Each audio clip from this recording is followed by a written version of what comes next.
Hello Jadar, this is my feedback to your summary from last week. So let's begin. First sentence includes the title of the video, the name of the speaker, gives some tips. This is your reporting verb on how to create successful companies. Sure, but remember that we try to make it argumentative. So argues that, and how would you follow that? Could say something like argues that there are some tips or there are some important advice that entrepreneurs need to follow if they want their companies to be successful. So that would be an argumentative way of putting it. First of all, he believes that a good CEO should manage his time well, not be over-arranged. Over-engaged, you mean? Or I'm not very sure. Over-arranged, that doesn't seem to be. Is that even a word? Over-engaged, maybe? I'm not sure. Keep in control, and at the same time realize that the things you dislike, and all of a sudden you crops in. So we were talking about a good successful CEO, and then it becomes you. So that the things you dislike are part of the job. Believes that a good CEO should manage his time well.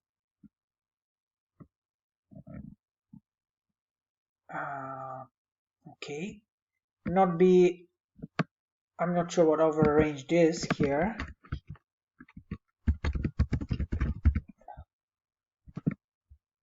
Keep in control and at the same time realize that the things you dislike are part of the job.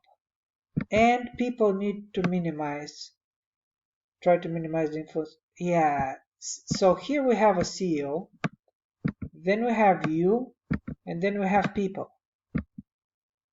And so it's not very clear who is the subject of this sentence, right? Is it you? Is it people? Is it CEOs? Now I know what you're trying to do here. You're trying to summarize a lot of ideas into one sentence, but I think it's better to split it into separate sentences. So each supporting idea deserves its own sentence, and it should be separated into a different sentence. This will be much more easy to control your writing in that way. Okay? So, time management is very important for any successful CEO. Okay, fine. Now here, realize the things you dislike are part of the job. Yes, he does say that in the video, but why would that be part of a successful entrepreneur's story? Why would they even need that? So it's good advice, obviously, but why would that be important? Maybe that would be important. Okay, fine. You realize that there are things that you may dislike, but focus on the positives. So that would be advice, right? So again, when you try to separate it into different sentences, that will give you the space to expand a little bit more. So then every tip, every advice shared will be more clear.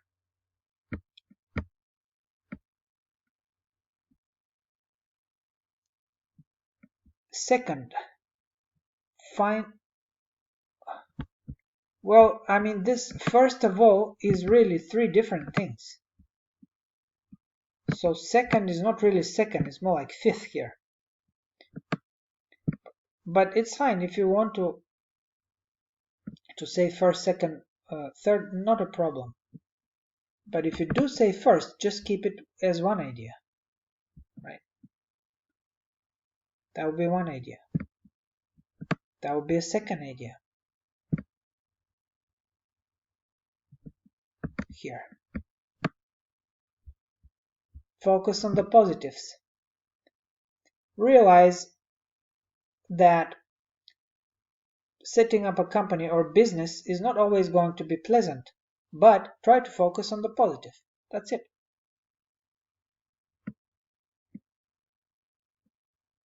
And then, so again, you would split that into separate sentences, and then this will no longer be second, it will be, I don't know, third or fourth or whatever, but that doesn't matter.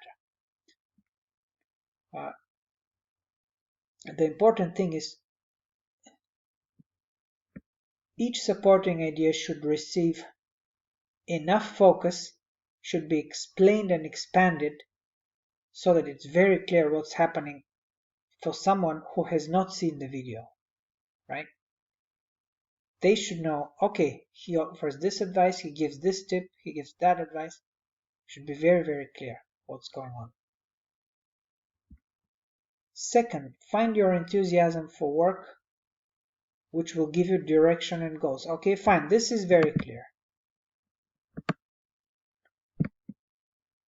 Third, what a successful company needs is the resourcefulness of the team.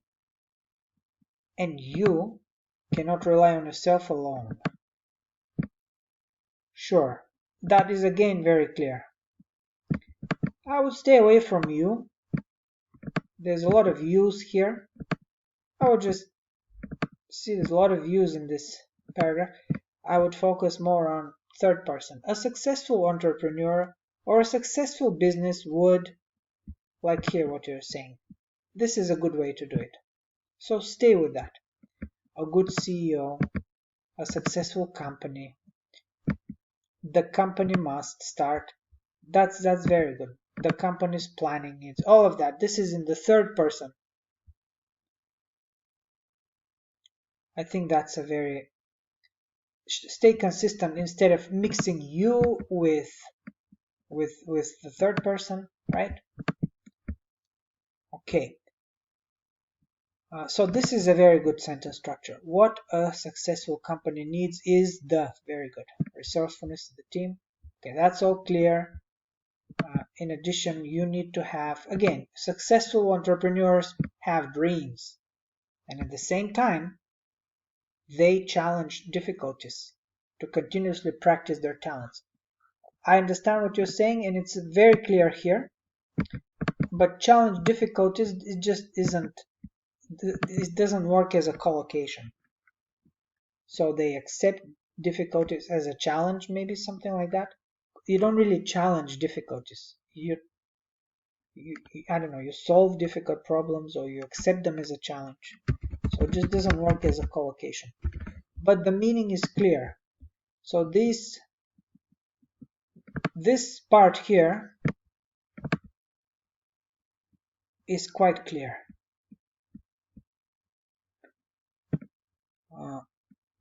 The first, because you tried to say so many things in one sentence, that wasn't very clear. But once you separated them into different sentences, all of a sudden it became much clearer and everything is more focused. So my advice would be, it's better to use simple sentence structure but be very focused and clear than to try to summarize a lot of ideas in one sentence and kind of get lost in the process. Okay, so this is a good model to use, this part of the paragraph. The company must start small, and making customers happy is the most important thing, focusing on customers. This is a little bit of repetition, but again, the meaning is clear here. Again, you've tried here. Again, two supporting ideas into one. I'm not saying it's wrong to do it, but when you say the company must start small, you need to expand a little bit, don't you? What is he saying? When you start a business, first start small and let the company expand naturally over time. That would be one sentence. Furthermore, your first priority, or a successful business owner's first priority, should be to make customers happy rather than focus on competitors. That's a second idea.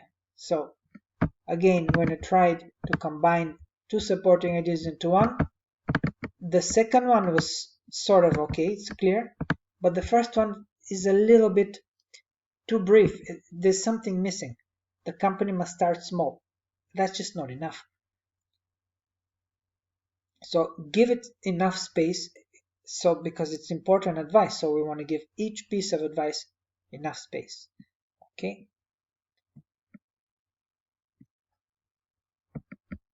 Finally, the company's planning needs a big blueprint. Okay. Sure. To conclude, Bezos provides good tips for the new entrepreneurs to follow. Sure. The concluding sentence is fine. You've tried to capture the whole video. That's what you need to do. Very good. So again, I would say, when you're using simple sentences for each supporting idea, your writing is very clear. The minute you start to combine too many ideas into one sentence, that's when things get lost. And you start losing a bit of the meaning. Especially if I haven't seen the video, I would not know. Why must the company start small? It's a little bit, there's something missing there. Why should it start small? Well, I have to explain. Keep it simple at first, start small, and then let it expand over time. Then I can say, oh, okay, so there's a natural process that the company must follow, from small to bigger to even bigger. So now I understand the growth. But here, if you just say the company must start small, is not enough. Okay. Overall, this is a well-organized paragraph, but you do need to make the first sentence more argumentative. Your conclusion is good though.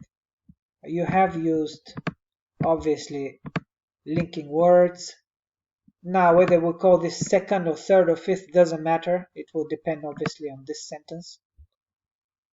That's not so important. The important thing is that you have used those cohesive devices. I would say he believes, and then Jeff Bezos provides. I would say throw his name or the speaker and reporting verbs a little bit more along the way. So from here, from this one all the way to the bottom, you prefer to use the company needs, which is fine, no problem. But I would do a little bit more of another important idea Bezos mentions is, or Bezos, furthermore, Bezos recommends, something like that, or the speaker recommends. It doesn't matter. You don't have to call him by name necessarily. So use that a little bit more to practice your reporting verbs, because that's also part of the rubric.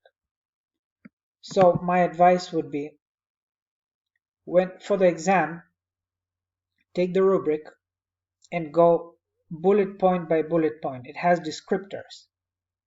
Try to see what the rubric requires you to do. You will see the first sentence has to be argumentative. You need to use reporting verbs. You need to use cohesive devices. Your last sentence should summarize the whole lecture. So anything that the rubric tells you to do, you can make a checklist and check your paragraph when you write it to see if you fulfilled all the requirements. Okay, you will have more than enough time, because obviously this is a take-home exam, so you have a few days to do it. So go to the rubric and make sure everything is in your summary. Okay, this is the last time I'm giving feedback on a summary. From next week we will switch all our attention to the evidence paragraph, because we need to practice that. Okay, Jodar, I hope this is helpful to you. Good luck.